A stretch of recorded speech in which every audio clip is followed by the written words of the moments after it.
सोलापूर लोकसभा मतदारसंघाच्या खासदार प्रणिती शिंदे यांनी मंगळवेढा तालुक्यातील आजबेवाडी आणि शिवणगी गावांना भेट देत ग्रामस्थांच्या विविध समस्या जाणून घेतल्या। यावेळी त्यांनी सुरू असलेल्या विशेष मतदार पुनरीक्षण मोहिमेची पाहणी करत बीएलओ आणि मतदारांशी संवाद साधला।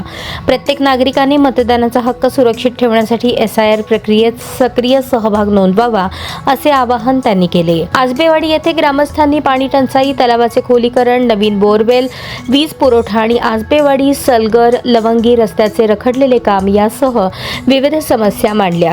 यावर खासदार प्रणिती शिंदे यांनी तलावाचे खोलीकरण सीएसआर निधीतून करण्याचा प्रयत्न केला जाईल, तसेच 3 दिवसात रस्त्याचे काम सुरू न झाल्यास आंदोलनाचा इशाराही दिला। शिवणगी येथे पाणी टंचाई, तलावाचे खोलीकरण, सिंगल फेज वीज पुरवठा आणि डीपी वाटपातील कथित भ्रष्टाचाराचा मुद्दा ग्रामस्थांनी उपस्थित केला। यावर महावितरणच्या अधिकाऱ्यांशी चर्चा करून वीज प्रश्न सोडवण्यासह तलावाचे खोलीकरण करण्यासाठी प्रयत्न केले जातील असे त्यांनी आश्वासन दिले।